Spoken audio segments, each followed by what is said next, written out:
Hello friends, अगर आपको हमारी स्टोरी अच्छी लगे तो प्लीज वीडियो को लाइक और चैनल को सब्सक्राइब करना ना भूलना। कहानी स्टार्ट होती है हेवन से, जहाँ पर एक क्यूट सा बच्चा जिसका नाम जियाओ था, वो गोल्डन फिश और चिकन को पकड़कर उसके साथ खेल रहा होता है। तभी यहाँ पर हेवन फेरी आती है, जो कि जियाओ की मम्मा थी। वो कहती है, तुम ऐसे एनिमल को परेशान नहीं कर सकते।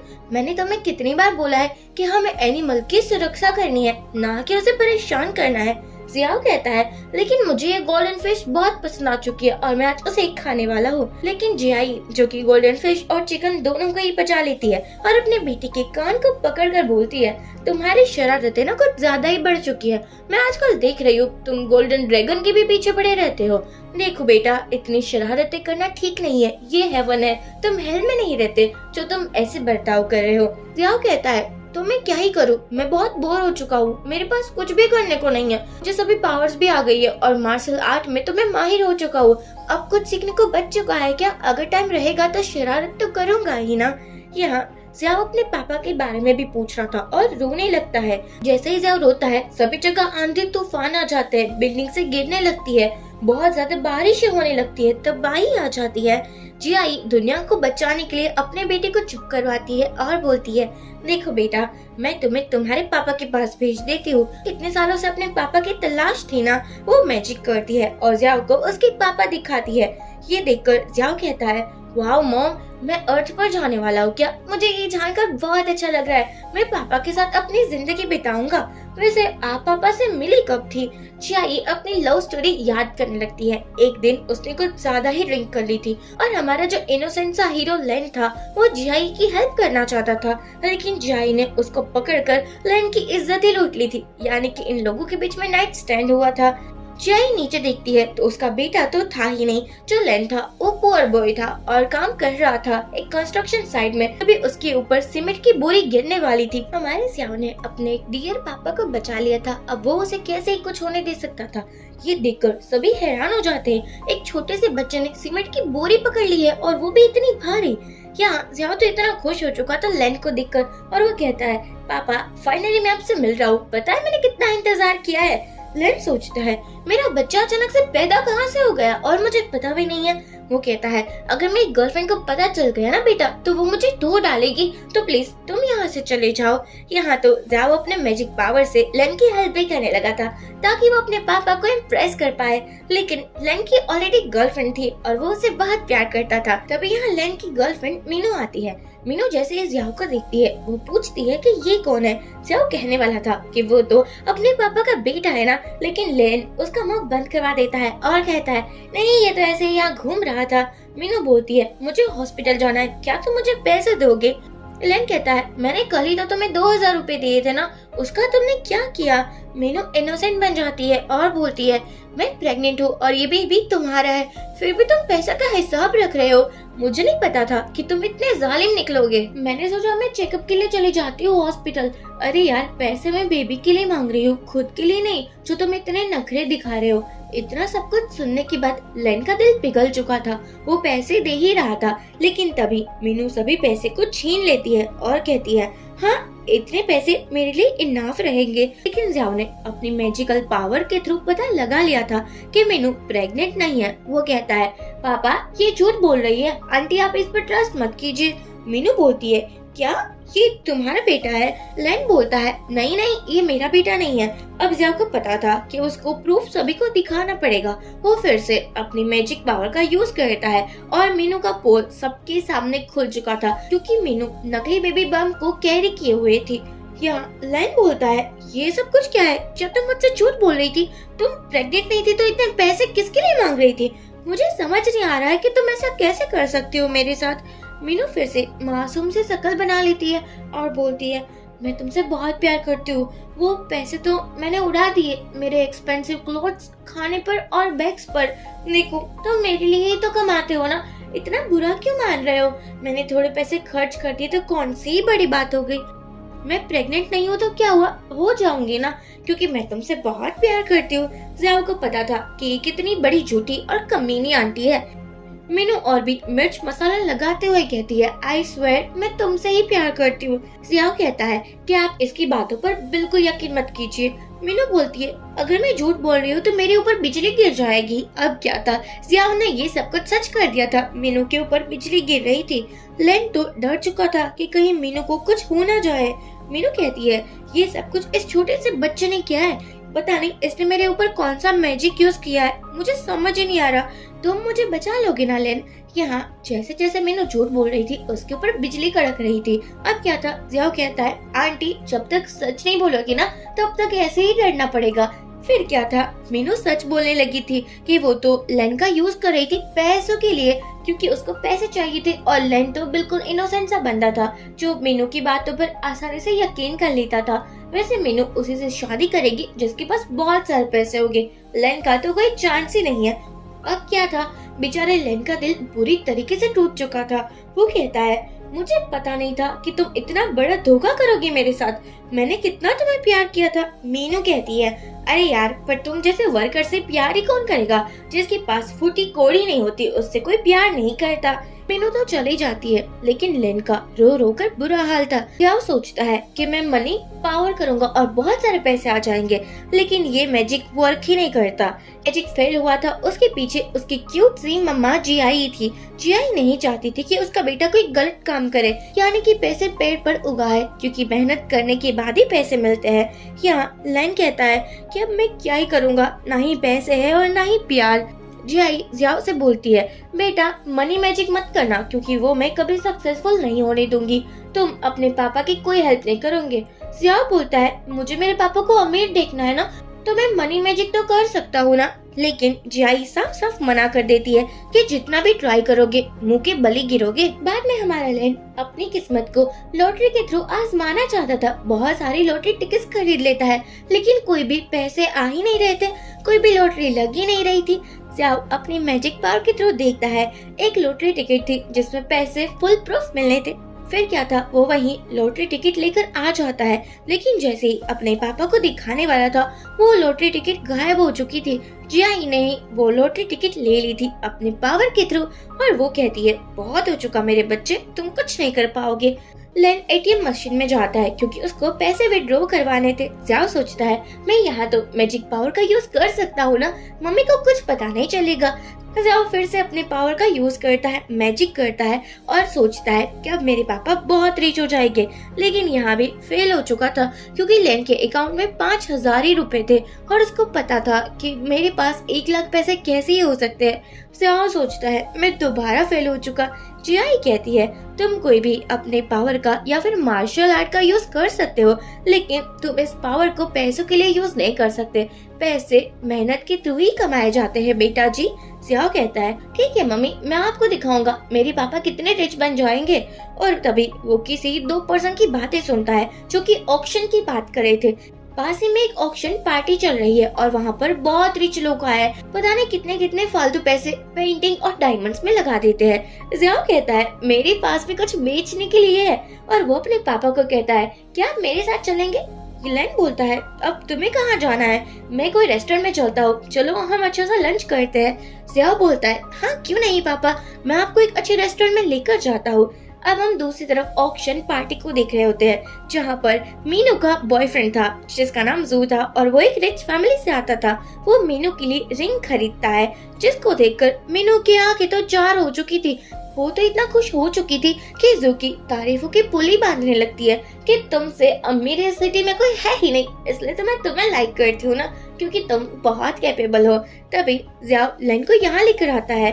मीनू उसको देखकर बोलती है कि तुम्हारे पास तो फूटी कोड़ी भी नहीं है ना, तो तुम यहाँ क्या लेने के लिए आए हो?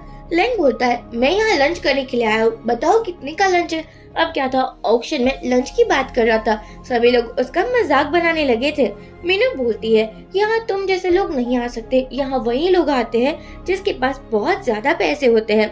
ये सुनकर लेन कहता है, जाओ चलो हम यहाँ से चलते हैं। जिया बोलता है, नहीं पापा, मुझे कुछ बेचना है। जू कहता है, इसको निकालो यहाँ से। तभी एक ओल्ड मैन बोलते हैं, हम भी देखना चाहते हैं इतने पुअर और लिटिल बॉय को क्या बेचना है। जिया अपने पापा को बोलता है, आप मुझ पर ट्रस्ट कीजिए, मैं सब कुछ संभाल लूंगा। यहाँ वो स्टेज पर जाकर एक ग्लास मांगता है और उसी ग्लास में सबके सामने सूसू कर देता है, यानी कि यूरिन पास करता है। अब ये देखकर सभी मजाक बनाने लगे थे और कहने लगे थे कि क्या ही तमाशा चल रहा है, हम बहुत अमीर और खानदानी लोग हैं और क्या हम तुम्हारी सूसू को लेंगे।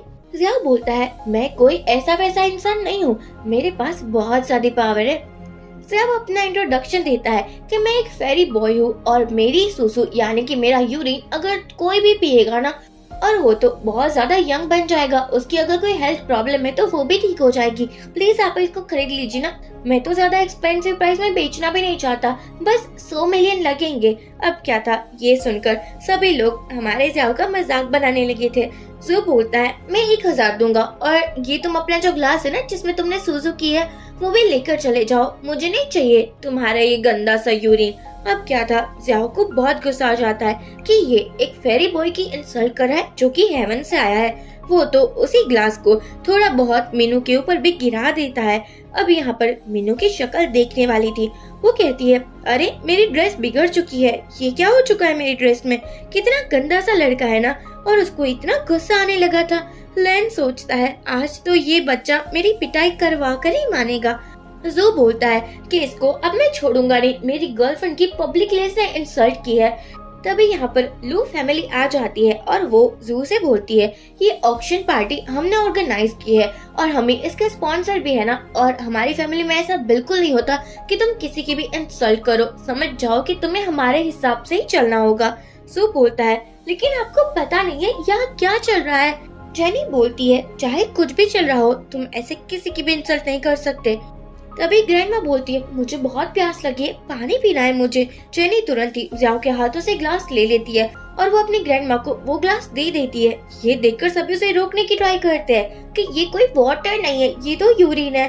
जू बता भी देता है कि आपने जो ग्लास लिया था ना वो तो इस लड़के ने सूसू की थी उस ग्लास में, आप क्या ही ये गंदा सा कर रहे हो। ये सुनकर तो जेनी बहुत गुस्सा हो जाती है। जियाओ ग्रैंडमा के पास जाकर कुछ मैजिक करता है। यहाँ जेनी कहती है कि तुम इतने पिद्दी से लड़के हो और मेरी ग्रैंडमा को हर्ट करना चाहते हो, तुम लोगों को इस ऑक्शन में आने भी किसने दिया, अगर मेरी ग्रैंडमा को कुछ भी हुआ ना तो मैं तुम लोगों की टांगे तोड़ दूंगी। ये सुनकर लैन भी डर चुका था और तभी ग्रैंडमा बेहोश हो जाती है। जू ने तो जियाओ को पकड़ ही लिया था। वो कहता है, तुम्हारी वजह से आज एक रिच लेडी की डेथ हो चुकी है, अब हम तुमको जेल भेजेंगे और तुम्हें पता चलेगा कि जेल की रोटी कैसी होती है। जेनी कहती है, जल्दी से पुलिस को बुलाओ, मैं इन दोनों बाप बेटे को छोड़ने नहीं वाली। लेन कहता है, अरे ये तो छोटा सा बच्चा है और आप ही ने तो वो ग्लास लिया था ना, हमारे इसमें कोई गलती नहीं है, प्लीज आप हमें माफ कर दीजिए। तभी ग्रैंडमा ठीक हो जाती है और वो जैसे ही खड़ी होती है वो इतनी यंग बन चुकी थी कि जैसे वो अपने स्वीट 30 में हो। यहाँ जेनी ने भी अपनी ग्रैंडमा को पहचाना नहीं था। वो कहती है, आप कौन हो? ग्रैंडमा बोलती है, अरे यार तुम मेरी पोती हो और तुम मुझे पहचान नहीं पा रही हो क्या? फिर क्या था, ग्रैंडमा इतनी खुश हो जाती है कि वो इतनी यंग बन चुकी थी। अब तो सभी लोगों को यकीन हो चुका था कि जियाओ में कुछ तो इतना स्पेशल है कि जो कि उसकी यूरिन से भी इतना पावरफुल मेडिसिन बन चुका था। जेनी बोलती है, थैंक यू सो मच, आपने हम लोगों की बहुत हेल्प की है, मैं 100 करोड़ अभी के अभी तुम्हें दे रही हूँ। ये सुनकर लेन तो इतना शॉक्ड हो जाता है और यहाँ सभी लोग जियाओ से बोलने लगे थे कि हमें भी वो यूरिन मेडिसिन चाहिए। और ये सुनने में बहुत अजीब लगेगा पर सभी इसके बदले जियाओ को पैसे भी दे रहे थे। तभी जेनी को एक कॉल आता है कि उसके घर पर ब्लैक टाइगर ग्रुप आया है, उसको जेनी की एक प्रॉपर्टी चाहिए थी और वो किसी भी हालत में इस प्रॉपर्टी को लेना चाहते थे। अब जबकि जेनी घर पर नहीं है तो वो वहीं बैंक्वेट हॉल में आ रहे हैं। तभी यहाँ पर ब्लैक ड्रैगन का जो लीडर था वो आ जाता है। जियाओ ने अपने पावर की तरफ पता लगा लिया था कि लीडर के सर पर तो बहुत सारे इवल स्पिरिट है और जिसके थ्रू ही वो इतना क्रूवल और रूट बन चुका है। यहाँ लीडर बोलता है, वाह क्या बात है, ये हसीना कौन है, स्वीट 30 में भी कितनी जवान लगती है ना। वो ग्रैंडमा के ऊपर ही लाइन मारने लगा था। जेनी कहती है, अब बस भी कर जाओ, ये तुम्हारी दादी की उम्र की है। ये सुनकर तो लीडर शॉक्ड हो चुका था। वो कहता है, मुझे तुम्हारी वो प्रॉपर्टी चाहिए जिस पर मेरी बहुत टाइम से नजर है, अगर तुम मुझे वो प्रॉपर्टी दे दोगी ना तो मुझे बहुत अच्छा लगेगा। जेनी कहती है, उस प्रॉपर्टी के लिए मैंने भी बहुत मेहनत की है और मैंने एक सुपर स्टोर भी खोला है, तो मैं तुम्हें फ्री में क्यों दूंगी, अगर तुम्हें चाहिए तो तुम्हें पैसे तो देने ही होंगे ना। लीडर बोलता है, क्या तुम हमारे ब्लैक टाइगर ग्रुप को जानती नहीं हो? उसको जो चीज पसंद आ जाती है वो कभी भी पे नहीं करते।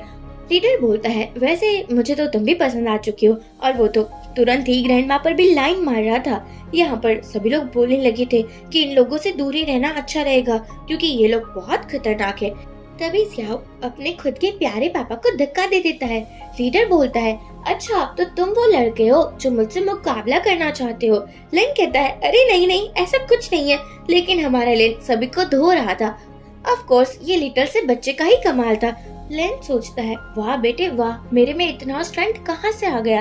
लीडर भी हैरान हो जाता है कि ये तो टक्कर का लगता है। और फिर क्या था, यहाँ धमाशान फाइटिंग होने स्टार्ट हो जाती है और लेन अपने मार्शल आर्ट मूव्स दिखा रहा था।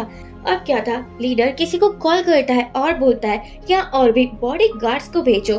तभी जेनी आ जाती है और कहती है कि तुम ऐसे किसी को हर्ट नहीं कर सकते, यहाँ से चले जाओ। लीडर बोलता है, ये क्या ही बकवास चल रही है, मुझे प्रॉपर्टी चाहिए, प्रॉपर्टी दे दो ना। ज़ियाओ को समझ में आ चुका था कि जितना गुस्सा करेगा वो इवल स्पिरिट उतनी ही पावर इस लीडर को देगी, इसलिए वो कहता है, आपको गुस्सा नहीं करना चाहिए दादाजी।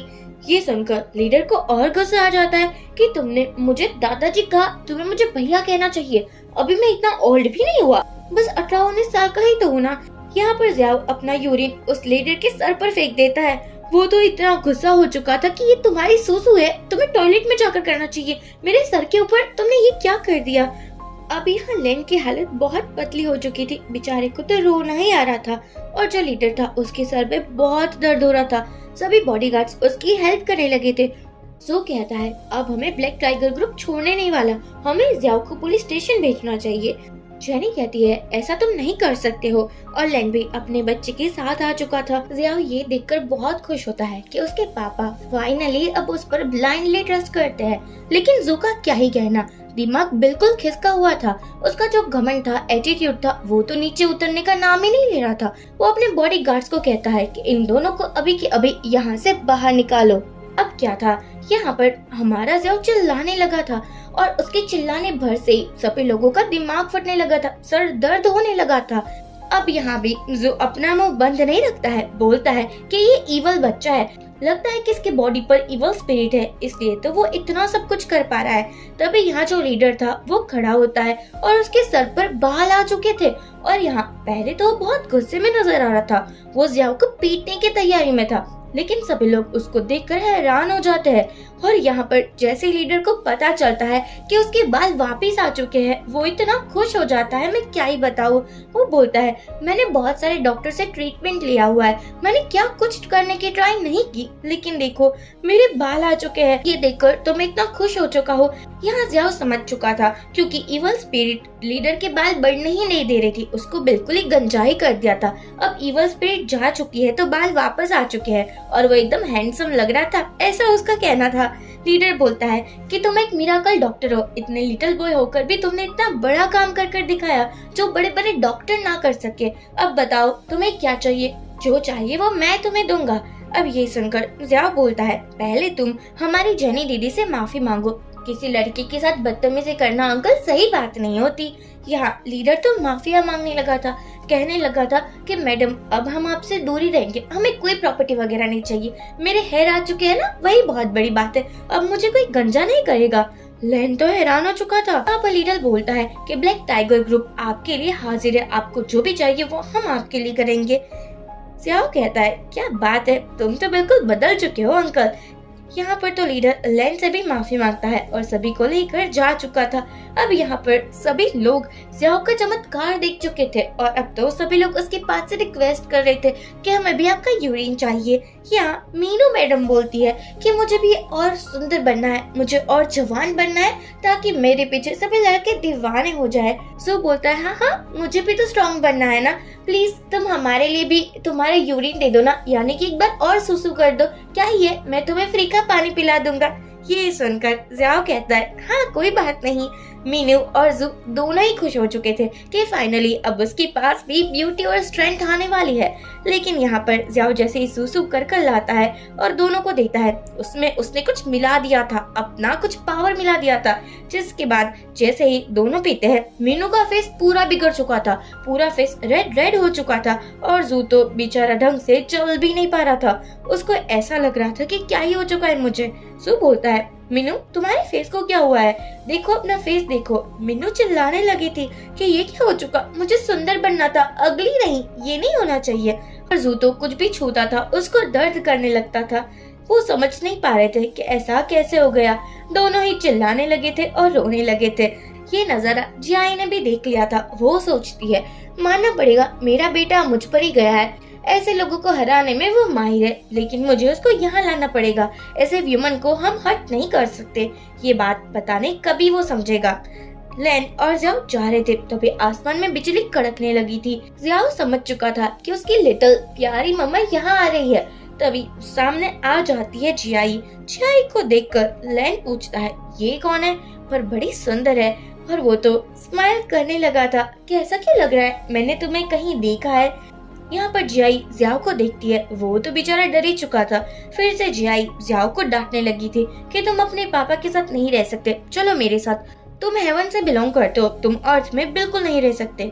लैन कहता है तुम क्या बच्चे चुराने वाली हो, देखो ये मेरा बेटा है। जियाई बोलती है कि तुम्हें मेरे साथ ही चलना होगा, लेकिन लैन उसे मना कर देता है। कहा ना ये कहीं पर भी नहीं जाएगा, मेरा बेटा है तो मेरे पास ही रहेगा, तुम तो इसके पीछे ही पड़ चुकी हो। जियाई अपने हस्बैंड की बिल्कुल रिस्पेक्ट नहीं करती थी। एक तमाचा लगाकर बोलती है जाओ मेरा बच्चा है तो मेरे साथ ही जाएगा ना, और तुम उसके पापा हो। ये सुनकर लैन बोलता है मैं और पापा, वो कब बन गया। एक और बेचारे को तमाचा पड़ जाता है। जियाई कहती है क्या तुम्हें मैं याद नहीं हूँ, और तुम्हारी हिम्मत कैसे हुई मुझे भूलने की। मैं एक फेरी हूँ, अगर कोई भी लड़का मुझे देखेगा ना तो भूल नहीं पाएगा। याद करो 6 साल पहले क्या हुआ था। यहाँ लैन को कुछ कुछ याद आने लगा था। जियाई रास्ते में ड्रिंक कर कर बैठी हुई थी और गाना गा रही थी कि मैं एक परी हूँ। यहाँ पर लैन आ चुका था और वो सोचता है कि ऐसे रास्ते में तुम्हें ड्रिंक नहीं करनी चाहिए, यहाँ पर बहुत सारे प्ले बॉय घूमते हैं, तुम्हें अपना ख्याल रखना चाहिए। चलो बताओ तुम्हारा घर कहाँ पर है, मैं तुम्हें लेकर चलता हूँ। जियाई बोलती है मेरा घर वो तो बहुत दूर है, पता है मैं हेवन से बिलोंग करती हूँ। अब इतनी बड़ी बड़ी बातें हमारी जियाई कर रही थी, भला ये बात कोई इंसान कैसे ही समझेगा। लैन को लगा था कि ये लड़की पागल हो चुकी है, ड्रिंक कर कर कुछ भी बक के जा रही है, हेवन से तो कौन ही आता है। यहाँ पर लैन तो जियाई की हेल्प भी कर रहा था, लेकिन जियाई ने तो लैन को पकड़ लिया था और अपने कपड़े निकालने लगी थी। कहती है कि मुझे तुमसे प्यार हो चुका है, तुम बहुत सुंदर हो, और किस भी कर लेती है। यहाँ ये लोग नाइट स्पेंड करते हैं। अब जाके कहीं लैन को सब कुछ याद आ चुका था। जियाई कहती है अब तो मैं इसको लेकर जा सकती हूँ ना। लैन बोलता है बिल्कुल नहीं, ये मेरा बेटा है तो मेरे साथ ही रहेगा ना। वैसे मुझे पता नहीं था कि इतनी खूबसूरत मेरी वाइफ है। वो तो जियाई को टच करने वाला था, लेकिन जियाई दोबारा एक तमाचा लगा देती है और बोलती है नहीं नहीं, इतनी आसानी से नहीं, मैं एक इमोर्टल हूँ और तुम एक मामूली से इंसान, हम दोनों का कभी कोई रिलेशन नहीं हो सकता। लैन बोलता है अच्छा कोई रिलेशन नहीं हो सकता, तो ये बच्चा किसका है, मेरा ही तो है ना, तुम्हें समझना चाहिए कि मैं तुम्हारा हस्बैंड हूँ। जियाई बोलती है चलो मान लिया, बट अगर 3 दिन के अंदर तुम्हारे पास पैसे आ चुके ना 100 मिलियन, तो मैं तुम्हारी वाइफ बनने को रेडी हो जाऊंगी। लैन तो बेचारा परेशान हो चुका था, लेकिन जियाओ बोलता है पापा हाँ कह दीजिए, मैं हूँ तो सही आपके साथ। फिर तो लैन ने भी टशन में हाँ ही कह दी थी और जियाई यहाँ से गायब हो जाती है। बाद में लैन परेशान था। जियाओ बोलता है अरे पापा, हमने जेनी दीदी की हेल्प जो की थी उसके बदले वो हमें 1 मिलियन तो देने वाली थी ना, आप इतनी जल्दी भूल गए। अब यहाँ पर लैन अपना अकाउंट चेक करने लगा था जिसके अंदर सिर्फ 20 ही रुपए थे। लैन बोलता है ये 100 मिलियन कहाँ चले गए, मेरे पास सिर्फ 20 ही रुपए है। यहाँ जियाओ भी परेशान हो चुका था कि ऐसा कैसे हो सकता है। जेनी के पास असिस्टेंट आता है और कहता है कि लैन का जो अकाउंट है वो उसका नहीं लगता, क्योंकि वो अकाउंट डिटेल्स किसी और के नाम से है। मैडम क्या करना है। जेनी बोलती है लैन और जियाओ के बारे में मुझे सब कुछ पता लगा कर दो, मुझे वो अपने सामने चाहिए। यहाँ हम जू को देखते हैं जो कि हर जगह लैन और जियाओ को ढूंढ रहा होता है, क्योंकि उसको इतनी वीकनेस लग रही थी। और मीनू का भी क्या कहना, उसका फेस भी बदला नहीं था। तभी उसके मोबाइल पर एक मैसेज आता है जिस पर 100 मिलियन का ट्रांजैक्शन दिखा रहा था। यहाँ मीनू तो खुश हो जाती है कि इतने सारे पैसे लेकिन मेरे अकाउंट में कैसे आ सकते हैं। और बाद में उसको ये भी याद आता है कि जाओ ने जेनी की हेल्प की थी और उसने पैसे देने का वादा किया था। जू बोलता है कि अगर हम जाओ और लेन को पकड़ ले और उसके साथ बिजनेस करें, यानी कि हम जाओ का यूज करें, तो सोचो हम कितने रिच बन जाएंगे। मेरी फैमिली तो सिटी की रिचेस्ट फैमिली बन जाएगी। मीनू बोलती है तभी तो मैं तुम्हें प्यार करती हूँ, तुम बहुत स्मार्ट हो। जू अपने बॉडीगार्ड्स को ऑर्डर देता है कि जहाँ भी जाओ और लेन दिखे उन दोनों को ही मेरे पास पकड़ कर लाओ। लेन फोन को ही देख रहा था कि अभी तक पैसे क्यों नहीं आए, इतनी देर क्यों लग रही है, ऐसा क्यों हो रहा है। यहाँ जाओ बोलता है अरे मैं तो एक लिटिल बॉय हूँ ना, और मैं सूसू दोबारा भी करूँगा, वो बेचकर हम दोबारा भी अमीर बन सकते हैं, आप इतना मत सोचिए। लेन बोलता है लेकिन हमारे पास 3 ही तो दिन है, अगर पैसे नहीं मिले तो तुम्हारी मॉम पता नहीं क्या कुछ नहीं करेगी, लगता है फिर से लॉटरी की टिकट लेनी होगी। तभी हमारा जाओ सोचता है चलो मैं ही पापा की हेल्प करता हूँ। वो तालाब के पास जाता है और वहाँ से एक गोल्डन फिश को पकड़ता है। ये गोल्डन फिश कोई मामूली फिश नहीं थी। यहाँ जाओ सोचता है इसको बेचकर मैं बहुत ज्यादा रिच बन जाऊंगा और डैडी को भी रिच कर दूंगा। जाओ लेन के पास आता है और कहता है ये फिश। लेन बोलता है अच्छा तो तुम इस फिश को पकड़ कर लाए हो ताकि हम खा पाए इसको। यहाँ वो फिश भी बोल रही थी कि आप लोग मुझे नहीं खा सकते क्योंकि मैं एक इमोर्टल हूँ, तुम लोग मामूली सी इंसान हो, मुझे कुछ नहीं कर पाओगे तुम। यहाँ एक लोकल रेस्टोरेंट में जेनी अपनी सिस्टर कीकी से मिलने के लिए आती है। कीकी अभी भी मार्शल आर्ट स्कूल में पढ़ती थी, वो ट्रेनिंग कर रही थी।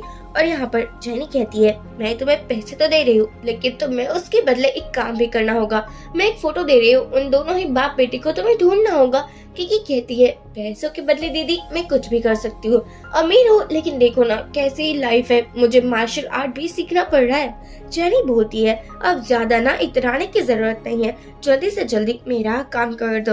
अब यहाँ पर कीकी तो कुछ ज्यादा ही खुश हो चुकी थी कि चलो कोई बात नहीं, पैसे तो मिल ही चुके हैं ना, फिर क्या था, सब कुछ मैं खुद ही निपटा लूंगी।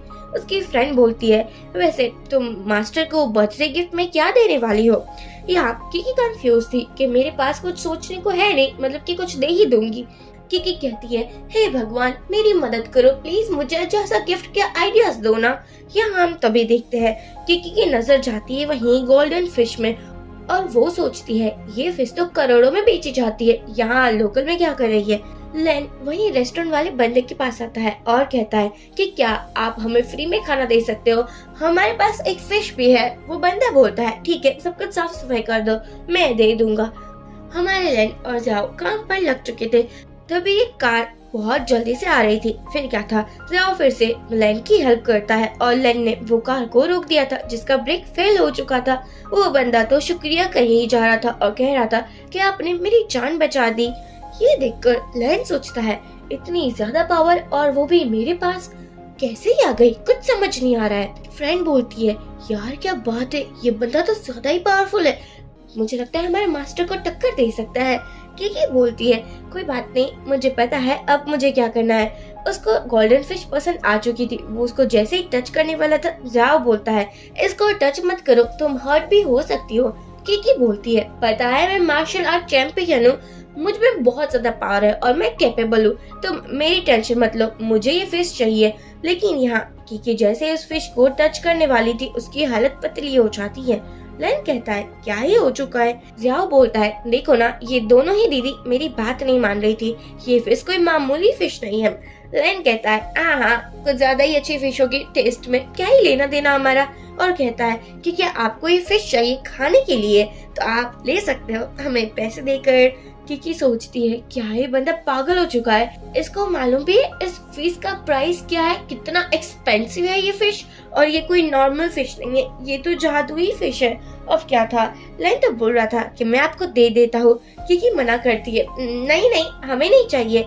लेन बोलता है हमने ये पास ही के तालाब से पकड़ी है, देखो मैं ज्यादा पैसा नहीं लूंगा, सिर्फ 5000। यहाँ कीकी को लगा था कि 5 मिलियन बोल रहा है। लेन बोलता है इतना भी एक्सपेंसिव थोड़ी ना कह रहा हूँ, 5000 ही तो कह रहा हूँ।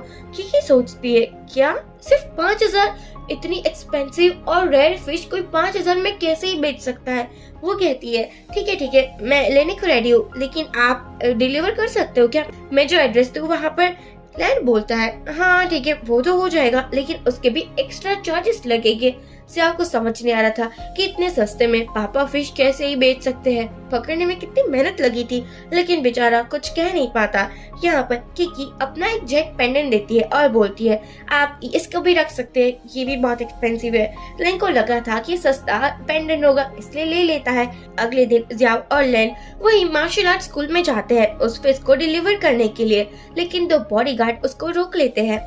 लेन बोलता है एक्चुअली मैं इस फिश को डिलीवर करने के लिए आया हूँ, लेकिन दोनों बॉडीगार्ड मान ही नहीं रहे थे कि हमारे इस डोर से वहीं जा सकता है जिसको मिरर अप्रूवल करे, और वो कोई ऐसा वैसा आईना नहीं है, जादुई आईना है जो कि इंसान को पहचान लेता है। फिर क्या था, ये सब कुछ सुनने के बाद तो लेन का दिमाग ही खराब हो जाता है कि क्या है, सिर्फ मैं डिलीवरी बॉय हूँ तो उसके लिए भी मुझे जादुई आईने का सहारा लेना पड़ेगा और वो मुझे अप्रूवल देगा। ये तो सही बात नहीं है। वो तो हंसने भी लगा था कि आप लोग स्टूपिड हो चुके हैं, ऐसा कौन सा ही आईना होता है। वो यहाँ बैठ जाता है। सियाओ बोलता है पापा आपके हेयर थोड़े मैसी हो चुके हैं, थोड़ा ढंग का भी देख लीजिए ना। फिर क्या था, लेन मिरर में देखने लगा था और मिरर में से गोल्डन लाइट आने लगी थी। दोनों ही बॉडीगार्ड समझ जाते हैं कि लेन कोई मामूली इंसान नहीं है जिसके पास बहुत ज्यादा पावर है, इसलिए वो उसे ग्रीट करते हैं और बोलते हैं कि आप जा सकते हो। यहाँ पर हम देखते हैं कि आज मास्टर का बर्थडे था जिसका ही मार्शल आर्ट स्कूल था। सभी लोग उसको गिफ्ट देने वाले थे क्योंकि वेट कर रही थी कि वो फिश कब तक आएगी। जेक बोलता है कि मैं आपके लिए कुछ ज्यादा ही बेटर गिफ्ट लाया हूँ। लेकिन किकी तुम क्या लाई हो? किकी बोलती है मेरा गिफ्ट ना भी डिलीवर होता ही होगा। मास्टर आप देखकर हैरान हो जाओगे। लेकिन जेक का तो क्या ही था, वो एक मैजिक करता है और यहाँ पर एक 9 टेल फॉक्स आ जाती है जो बहुत रेयर थी और जिसको पकड़ना नेक्स्ट टू इम्पॉसिबल था। मास्टर देखकर इतने खुश हो जाते हैं कि तुम्हें ही मेरी परवाह है, तुम ही मेरे बेस्ट स्टूडेंट हो, मुझे तुम्हारा गिफ्ट कुछ ज्यादा ही पसंद आया। बाद में मास्टर किकी से पूछता है कि तुम्हारा गिफ्ट कहाँ है, आज के दिन तो सभी को गिफ्ट लाना था ना। फ्रेंड बोलती है वो गिफ्ट अभी आता ही होगा और वो गिफ्ट बहुत रेयर है। किकी बोलती है हाँ मास्टर आप टेंशन मत लीजिए, मैंने आपके लिए एक अच्छा गिफ्ट प्रिपेयर किया है।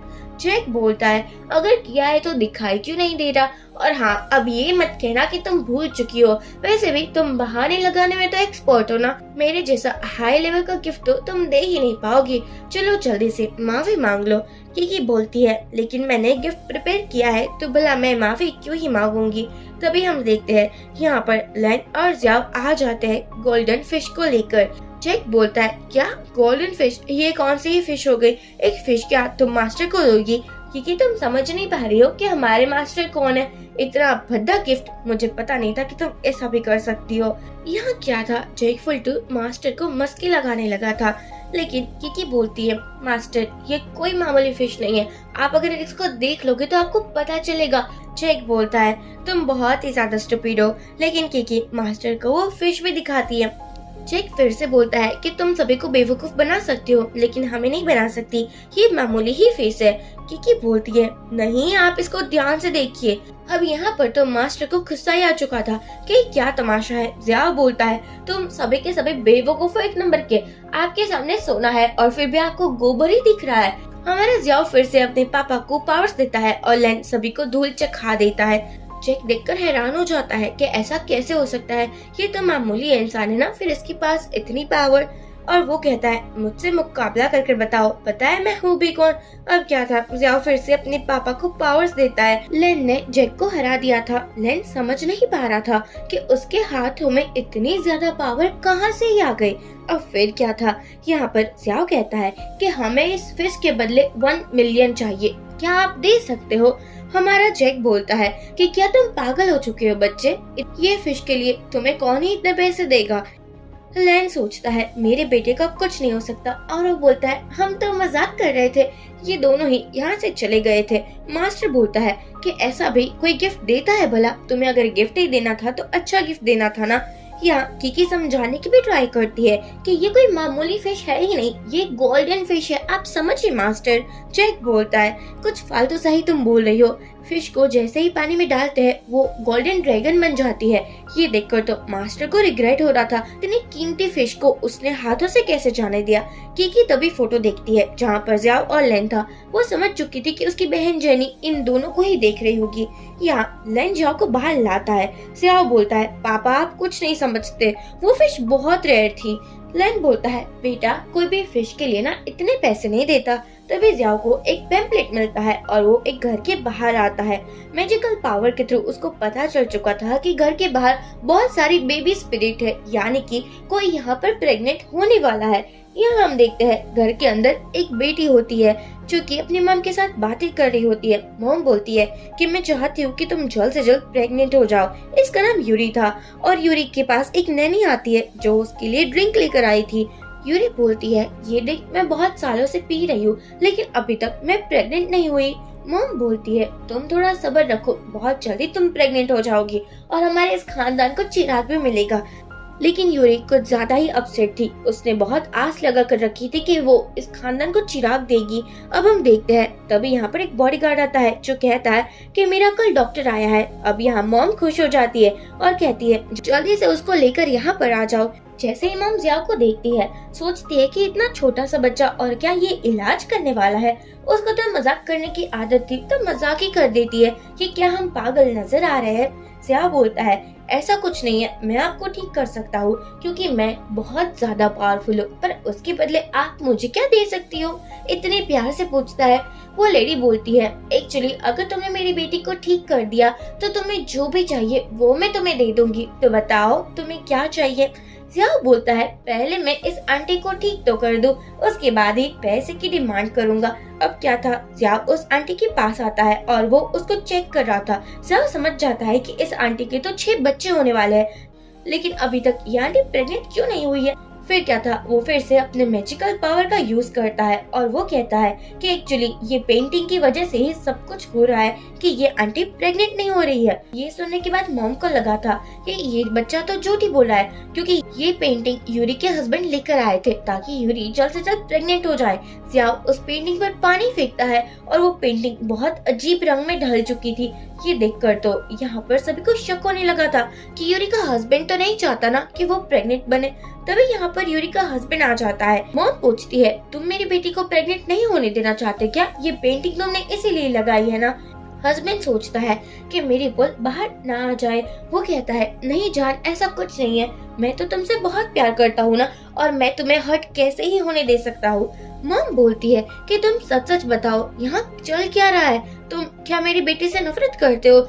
हस्बैंड बोलता है, ऐसा कुछ भी नहीं है। तभी नैनी आ चुकी थी और वो भी कहती है कि सर तो आपके लिए बहुत केयरफुल रहते हैं, पता है ना आपकी वजह से उसको कितनी टेंशन होती है, कभी वो बुरा नहीं सोचेंगे आपके बारे में। जो हस्बैंड था वो तो लैन को ही कहने लगा था कि ये एक नंबर का झूठा है, लेकिन जियाओ उसको पीछे धक्का देता है और कहता है कि आप बहुत ज्यादा गंदे आदमी हो, आपका चक्कर इस नैनी आंटी से चल रहा है। अब क्या था, यहाँ पर लैन तो अपने बच्चे का मुंह ही बंद करवा देता है कि कहीं ये पिटवाएगा मुझे। नैनी बोलती है, ऐसा कुछ नहीं है, आप लोग गलत समझ रहे हो। यूरी बोलती है, अच्छा तुम्हारे पास कोई एविडेंस है क्या कि ये सच है? अब क्या था, जियाओ ने एक मैजिक कर दिया था जिसके थ्रू हस्बैंड और नैनी जो भी सोच रहे थे वो यूरी और उसकी मॉम को सुनाई दे रहा था। एक्चुअली जो यूरी का हस्बैंड था वो एक घर जमाई था और यहीं पर रहता था। उसको ऐसा लग रहा था कि रहते रहते सभी प्रॉपर्टी अपने नाम पर करवा लूंगा। ये सभी बातें सुनने के बाद यूरी कहती है, मुझे पता नहीं था कि तुम इतने बड़े धोखेबाज निकलोगे, मैंने तुम्हें कितना प्यार किया था। मॉम बोलती है, तुम एक गांव के गोरे थे और मैंने तुम्हें यहाँ पर लाकर पटका है, पता है तुम्हारे पास फूटी कोड़ी भी नहीं थी और मैंने तुम्हें ये आलीशान लाइफ दी है। अब यहाँ पर तो ये नैनी भी कहने लगी थी, ऐसा कुछ नहीं है, मासूम बनने लगी थी, लेकिन मॉम बोलती है, तुम दोनों यहाँ से निकल जाओ। ये सुनकर तो हस्बैंड का रंग रूप बदल चुका था। वो कहता है, मैं क्यों यहाँ से बाहर निकलूं? वैसे भी मेरी गर्लफ्रेंड प्रेग्नेंट है और उसका बच्चा है इस पूरे खानदान और प्रॉपर्टी का वारिस बनेगा, और तुम दोनों माँ बेटी का क्या सब कुछ मेरे नाम पर हो जाएगा? तो अब तो जाना तुम लोगों को पड़ेगा, मुझे नहीं। ये सुनकर तो यूरी और उसकी मॉम को बहुत बुरा लगता है और उसकी गर्लफ्रेंड को लग रहा था कि सभी प्रॉपर्टी जमीन जायदाद उसके नाम पर हो जाएगी। जियाओ बोलता है, आंटी आप टेंशन मत लीजिए क्योंकि आप बहुत जल्दी प्रेग्नेंट होने वाली है। यहाँ पर जियाओ कुछ मैजिक करता है, बहुत सारे बेबी स्पिरिट आ जाती है और यूरी प्रेग्नेंट हो जाती है और यहाँ पर डिलीवरी भी होती है। उसके 6 बच्चे हुए थे। ये देखकर तो उसके हस्बैंड का बहुत मासूम चेहरा बन जाता है। यूरी बोलती है, अब सभी प्रॉपर्टी मेरे बच्चों के नाम पर होगी, ना कि तुम्हारे मिस्ट्रेस के बच्चे के नाम पर, समझी तुम?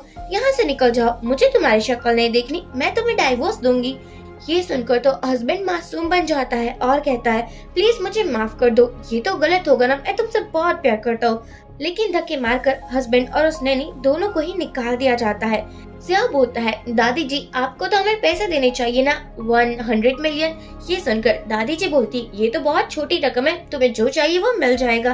अब क्या था, पैसे मिल चुके थे और लेन को लग रहा था कि उसकी वाइफ भी उसे बहुत जल्दी मिल जाएगी, इसलिए वो कुछ ज्यादा ही खुश था। लेकिन तभी यहाँ पर मीनू और जू आ जाते हैं, इन लोगों की लाइफ में विलन बनकर। जू कहता है, अब मैं तुम दोनों को दिखाऊंगा कि मैं क्या कर सकता हूँ। और वो जियाओ को कहता है, तूने मेरे साथ बहुत गलत किया था। जियाओ की अभी मैजिकल पावर भी चल नहीं रही थी। तभी यहाँ किकी और जेनी ने सबको देख लिया था, उसको जू की असलियत भी पता थी। जेनी बोलती है, पता लगाओ वो लोग कहाँ गए हैं, हमें जियाओ और लेन को बचाना ही होगा। यहाँ जू बोलता है कि जियाओ एक डीमन बच्चा है, कोई फेरी चाइल्ड नहीं है, इसलिए उसको खत्म करना ही होगा। मीनू बोलती है, और मैं इस बच्चे का ब्लड पीकर बहुत अमीर और रिच बन जाऊंगी। यहाँ जियाओ को सभी लोग हर्ट करना चाहते थे, लेकिन जेनी और किकी आ जाते हैं ताकि वो जियाओ को बचा पाए। सू बोलता है, आप बहुत बड़ी बिजनेस वुमन हो ना, तो समझ जाइए हमारे बीच मत आना, वरना आपके लिए सही नहीं होगा। जेनी बोलती है कि मुझे नहीं लगता कि जियाओ ने कुछ भी गलत किया है, तुम्हारे साथ जो हुआ ना वो सही ही हुआ था, और जियाओ बहुत पावरफुल है, हो सकता है कि उसकी कनेक्शन बहुत आयो, फिर तुम लोगों का क्या ही कहना होगा। लेकिन जो मास्टर था वो समझने को रेडी नहीं था। जियाओ सोचता है, इन लोगों को मेरी मम छोड़ने नहीं वाली। जियाई को भी पता चल चुका था कि उसका बेटा मुसीबत में है। जेनी वार्न भी करती है कि इस बच्चे से दूर रहना, लेकिन यहाँ पर जैक था ना, जिसके सर पर एटीट्यूड का ताज था और उसको लग रहा था कि वही एक बेस्ट पर्सन है। जियाओ बोलता है कि आप अगर मुझे हर्ट करोगे तो आप भी हर्ट होगे, क्योंकि मेरी मम्मा किसी को भी नहीं छोड़ने वाली। जो ओल्ड मास्टर थे वो मानते नहीं है, कहते हैं कि तुम डेमन चाइल्ड हो, इसलिए मैं तो कुछ भी कर सकता हूँ।